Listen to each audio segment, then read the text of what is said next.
ఇప్పుడే జనసేన అధినేత పవన్ కళ్యాణ్ గారు చెప్పిన దాన్ని పూర్తిగా సమర్థిస్తూ ఈరోజు ఈ కలయిక రాష్ట్ర భవిష్యత్తు కోసం, ఏ ఇద్దరు వ్యక్తుల కోసమో ఏ రెండు పార్టీల కోసం కాదు, 5 కోట్ల ప్రజా ప్రయోజనాలు ఆశించి ఈరోజు మనస్ఫూర్తిగా రెండు పార్టీలు కలిసి పనిచేయాలని ఈ నిర్ణయం తీసుకున్నాం. ఈరోజు రాష్ట్రానికి ఇది ఒక హిస్టారికల్ డే, ఒక మంచి ప్రయత్నానికి తొలి అడుగు ఇది. నేను ఎందుకు ఈ మాట అంటున్నాను, నేను చాలా రాజకీయాలు చేశాను, కానీ రాష్ట్ర విభజన వల్ల రాష్ట్రం నష్టపోవడం, నష్టపోయిన రాష్ట్రాన్ని మళ్ళీ ఘాట్లో వేయడానికి ప్రయత్నం చేసే సమయంలో 19లో మళ్ళా ఒక విఘాతం రావడం, ఆ విఘాతం వచ్చిన తర్వాత రాష్ట్రం విడిపోయినప్పటికంటే 19 తర్వాత జగన్మోహన్ రెడ్డి ముఖ్యమంత్రి అయిన తర్వాత ఈ రాష్ట్రాన్ని ఎన్ని విధాల ఇబ్బంది పెట్టాలో తిరిగి కోలుకోలేని స్థితికి తీసుకెళ్ళిపోయే పరిస్థితికి వచ్చాడు. ఇది ఒక వ్యక్తికి నష్టం కాదు, లేకపోతే పవన్ కళ్యాణ్ గారికి నాకే నష్టం కాదు, 5 కోట్ల ప్రజలకు జరిగిన నష్టం ఇది. బ్రాండ్ ఆఫ్ ఆంధ్రప్రదేశ్ పూర్తిగా డెమాలిష్ చేసిన సందర్భం ఇది. ఇంకొక పక్క ఎవరైనా సరే ప్రజాస్వామ్యంలో ఇది తప్పు, ఇది కరెక్ట్ కాదు, నాకు అన్యాయం జరిగిందని చెప్పుకోలేని పరిస్థితి. ఈ అవమానాలు ప్రజలు భరించారు, కార్యకర్తలు భరించారు, పత్రికా విలేకరులు భరించారు, మేము కూడా భరించాం. నా విషయం మీ అందరికీ తెలుసు, 5 కోట్ల మందికి. పవన్ కళ్యాణ్ గారు ఒక మంచి ఉద్దేశంతో వస్తే ఇప్పటం గ్రామంలో జరిగినటువంటి సంఘటన దగ్గర నుంచి విశాఖపట్నంలో రోడ్ షో కూడా చేయనీయకుండా చేసే పరిస్థితి, అడుగడుగున రాజకీయ నాయకుల్ని అడ్డుకొని అరెస్టులు చేసే పరిస్థితి వచ్చింది. అవన్నీ కూడా దృష్టిలో పెట్టుకున్న తర్వాత మేము ఒకటే ఆలోచించాం, మేమందరం కూడా రాగద్వేషాలకు అతీతంగా రెండు పార్టీలు కలిసి మనస్ఫూర్తిగా సహకరించి ఈ రాష్ట్రాన్ని కాపాడే బాధ్యత మేము తీసుకోవాలనే ఉద్దేశంతోనే ఈ ఎక్సర్సైజ్కి ప్రారంభించాం. అయితే ఈరోజు ఒక అహంకారంతో ఇక్కడ మనం కూర్చున్నాం. దీని పక్కనే ప్రజావేదిక విధ్వంసంతో ప్రారంభమైంది. ఆ ప్రజావేదిక విధ్వంసం అయిన తర్వాత డెబ్రీస్ ఇంతవరకు కూడా తీయలేదు. ఒక అహంభావి ఎంత ఈ విధంగా ప్రవర్తిస్తాడనేదానికి ఇది ఒక ఉదాహరణ. అంటే అనునిత్యం నేను కానీ నా దగ్గరకు వచ్చిన పవన్ కళ్యాణ్ గారు కూడా చూస్తే గుర్తు రావాలి ఆ విధ్వంసం. ఆ విధంగా విధ్వంసం చేసే పరిస్థితికి వచ్చారు. ఇవన్నీ చూసిన తర్వాత రాష్ట్రాన్ని వైసీపీ బారి నుండి విముక్తి చేయడం కోసం, రాష్ట్ర ప్రజల భవిష్యత్తు కోసం మేము కలిసి పనిచేస్తాం. ఇంకొక పక్క అభ్యర్థుల్ని వారి అభ్యర్థుల్ని ఇప్పుడు ఎవరిని అనౌన్స్ చేస్తారో నాకు తెలీదు, మా అభ్యర్థుల్ని వారికి తెలియదు, కానీ వారు మంచి అభ్యర్థులను వారు ఎంపిక చేస్తున్నారు. మేము కూడా బెస్ట్ అభ్యర్థులను మేము కూడా ఎంపిక చేస్తున్నాం. ఈరోజు చూస్తే నా రాజకీయ జీవితంలో ఎప్పుడూ చేయనంత ఎక్సర్సైజ్ చేశాను నేను. ఆ విషయం ఇది నాకు 9వ ఎన్నికలు, 9వసారి ఎన్నికలు పెట్టినప్పుడు సమైక్య ఆంధ్రప్రదేశ్లో కూడా ఇంత ఎక్సర్సైజ్ నేను ఎప్పుడు చేయలేదు. అంత ఎక్సర్సైజ్ చేశాను. 1,10,00,000 దగ్గర నుంచి అభిప్రాయ సేకరణ చేసుకున్నాను వివిధ సోర్సెస్ ద్వారా. నేను ఒక్క సోర్స్లో చేయలే, అనేక సోర్సెస్ పెట్టి ప్రజల్ని కార్యకర్తల్ని కాన్ఫిడెన్స్గా తీసుకున్నాను.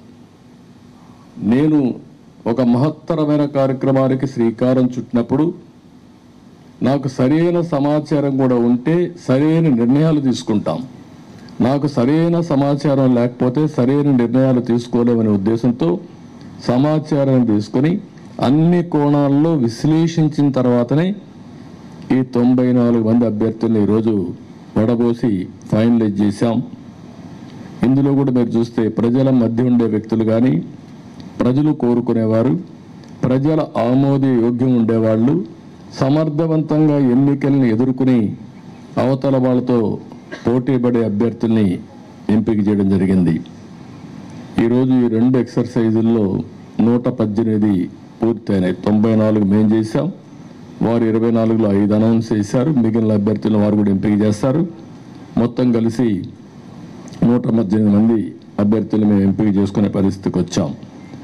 ఈ అభ్యర్థుల ఎంపికలో తెలుగుదేశం పార్టీ అయితే యువతకు, మహిళలకి, బీసీలకు, అదే మరి యంగ్స్టర్స్కి ఎక్కువ ప్రాధాన్యత ఇచ్చడానికి ప్రయత్నం చేశాం. చదువుకున్న అభ్యర్థులకు కూడా ఎక్కువ ప్రాధాన్యత ఇస్తున్నాం. అదే మరి మీరు చూస్తే ఒక 23 మంది ఫస్ట్ టైమర్స్, ఈ 94లో 23 మంది ఫస్ట్ టైం ఎమ్మెల్యేలుగా శాసనసభకు వచ్చే విధంగా వాళ్ళు కూడా ఎంపిక చేసుకున్నాం. వీళ్ళలో 3 డాక్టర్లు ఉన్నారు, రిటైర్డ్ ఐఏఎస్ ఆఫీసర్లు ఉన్నారు, విద్యావంతులు ఉన్నారు, 28 మంది పోస్ట్ గ్రాడ్యుయేట్స్ ఉన్నారు, 51 మంది గ్రాడ్యుయేట్స్ ఉన్నారు, బాగా 2 అయితే పిహెచ్డి కూడా ఉన్నారు. అదే మరిగా వైసీపీ అభ్యర్థులను ఒక్కసారి మీరు పోల్చి చూస్తే కడాన రెడ్ శాండిల్వుడ్ స్మగ్లర్స్ కూడా పెట్టేశారు. రౌడీల్ని, గూండాల్ని కాకుండా రెడ్ శాండిల్వుడ్ వ్యాపారం చేసేవాళ్ళు కూడా పెట్టారంటే ఆ డబ్బులు ఇంకా ఆ రెడ్ శాండిల్ వ్యాపారం చేసే వాళ్ళు ట్రాన్స్ఫర్లు కూడా చేశారు అక్కడి నుంచి. ఎందుకంటే బ్రహ్మాండమైన ప్రొడక్షన్ ఉంది అక్కడ, నాయకుల ప్రొడక్షన్ కూడా, నాట్ ఓన్లీ రెడ్ శాండిల్వుడ్ ప్రొడక్షనే కాదు. అలాంటి వాళ్ళని, రౌడీల్ని డబ్బులతో ట్రాన్స్ఫర్లు కూడా చేసి రాష్ట్రం అంతా స్ప్రెడ్ చేసే పరిస్థితికి వచ్చారు. ఈ విషయం కూడా ప్రజలు కూడా గుర్తుపెట్టుకోవాల్సిన అవసరం ఉంది. ఈరోజు మేము చేసిన అభ్యర్థుల్ని, ప్రజలకు జవాబుదారీతనంగా ఉండే అభ్యర్థుల్ని అటు జనసేన ఇటు తెలుగుదేశం పార్టీ ఇద్దరు కూడా చేశాం. ఈరోజు ప్రజల్లో తీవ్రమైన వ్యతిరేకత ఉంది. ఎంత వ్యతిరేకత ఉందంటే భయం కూడా అంత ఉంది. ఈరోజు మీరున్నారు ప్రెస్, మీ మీద సిరీస్ ఆఫ్ దాడులు జరిగాయి. సిరీస్ ఆఫ్ దాడులు జరిగితే మీరు ప్రతిఘటించాలి అని నిస్సాహితిలో మీరున్నారు. ఏమనుకో అంటే మనోధైర్యాన్ని కూడా కోల్పోయే పరిస్థితిలో ఉన్నారు. ఒక వ్యక్తి స్వేచ్ఛగా వాళ్ళ అభిప్రాయాలు చెప్పే స్వేచ్ఛ ప్రతి ఒక్క వ్యక్తికి ఉంది. అదేవిధంగా పత్రికా విలేకరులకి బాధ్యత ఉంది. అతనికి స్వేచ్ఛ ఉంది, మీకు బాధ్యత ఉంది. 4 ఎస్టేట్స్ ఏదైతే ప్రజాస్వామ్యంలో 4 పిల్లర్స్ అనేటివి చాలా ముఖ్యం. ఒక పక్క చట్టసభలు, ఎంపిక చేసే అభ్యర్థులు, అక్కడి నుంచి గెలిచిన అభ్యర్థులు చట్టాలు చేయడం. రెండోది కార్యనిర్వాహక అధికారులు, ఐపీఎస్ ఆఫీసును ఆల్ ఇండియా లెవెల్లో తెచ్చిపెట్టడం. మూడోది పత్రికా విలేకరులు ఎక్కడికక్కడ స్వేచ్ఛగా ఎవరేం చేసినా నిర్మోహమాటంగా ప్రజలకు చెప్పడం. ఎక్కడ తప్పు జరిగితే తప్పు జరిగిందని కోర్టుకెళ్ళి మళ్ళా మన హక్కులు కాపాడుకోవడానికి న్యాయ వ్యవస్థ. ఈరోజు మన రాష్ట్రంలో చూస్తే ఈ 4 వ్యవస్థలు కూడా ఒక విధంగా చెప్పాలంటే నిర్వీర్యం చేసే పరిస్థితి, దుర్వినియోగం చేసే పరిస్థితి. ఇష్టానుసారంగా ఒక్క ఐఏఎస్ ఆఫీసర్, ఒక్క ఐపీఎస్ ఆఫీసర్ మాట్లాడలేని నిస్సహాయ పరిస్థితి నేను 45 ఏళ్ళు ఎప్పుడు చూడలా. ఇదే మీడియాలో నేను చూశాను.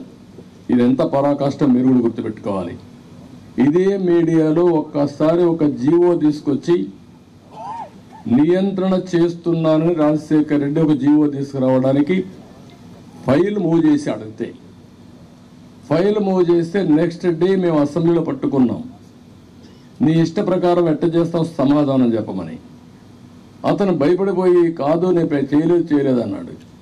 నేను నిర్దిష్టంగా హామీ ఇస్తున్నా, నేను చేయను అన్నాడు. కాదు ఆ ఫైల్ పెట్టమన్నాం. అక్కడి నుంచి నేను విత్డ్రా చేసుకున్నానంటే మళ్ళీ మీరు మాట్లాడతారేంటి అనే పరిస్థితికి వచ్చి తోకదాడించేసే పరిస్థితికి వచ్చాడు.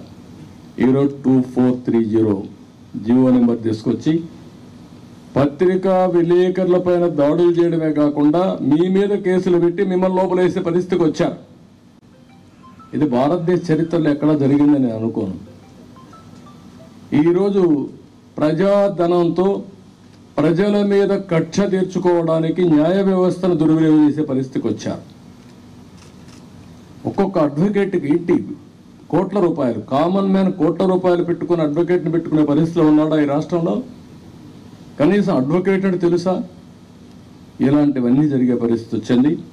అందుకని ఈరోజు ఇవన్నీ కూడా చూసిన తర్వాత ఒకటే ప్రజలందరికీ అప్పీల్ చేస్తున్నా, అహంకారంతో ఎగువతో ఈ అభ్యర్థుల్ని ఇష్టానుసారంగా అతను ఇచ్చేసినప్పుడు మీరు కూడా, ఇది అత్యంత కీలకమైన ఎన్నికలు, మళ్ళీ చెప్తున్నాం, ఇక్కడ మాకు ఏమాత్రం కూడా రాగద్వేషాలకు అతీతంగా అభ్యర్థుల ఎంపిక మెరిట్ ప్రకారం మేము ఆలోచిస్తున్నాం. అందరికీ సీట్లు రాకపోవచ్చు. ఎందుకని నేను మాట కూడా వాడుతున్నానంటే, తెలుగుదేశం పార్టీ పోటీ చేసేది ఇక్కడ జనసేన అభ్యర్థులు సహకరించాలి. జనసేన పోటీ చేసేది ఇక్కడ తెలుగుదేశం పార్టీ అభ్యర్థులు సహకరించాలి. ఇద్దరూ కలిసి ఒక అవగాహనతో పనిచేస్తే ప్రజల్లో కూడా ఒక నమ్మకం ఏర్పడుతుంది, ఓటు బ్యాంక్ పెరుగుతుంది.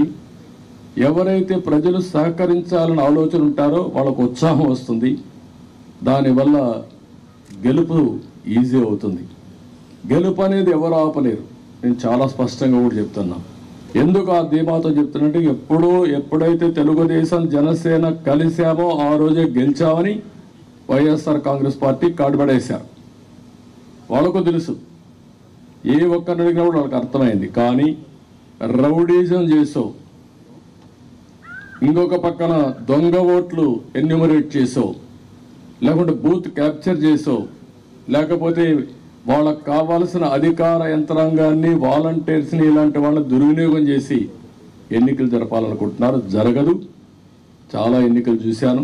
ఒకసారి డబ్బులతో కూడా, డబ్బుల అహంభావం, ఇప్పటికే ఎక్కడికక్కడ బస్తాల కొద్ది డబ్బులు వెళ్ళిపోయిందని, కాన్స్టిట్యున్సీల వారికి ఇయర్ మార్క్ చేశారని, ఎర్ర చందనం డబ్బులు, శాండ్ల్వుడ్ డబ్బులు, లేకపోతే ఇసుక డబ్బులు, లిక్కర్ డబ్బులు, ఒకటి కాదు, ఇలాంటివన్నీ అవినీతి డబ్బుల్ని పంపించి మళ్ళా ఓట్లు కొనే ప్రయత్నాలు కూడా చేస్తున్నారు.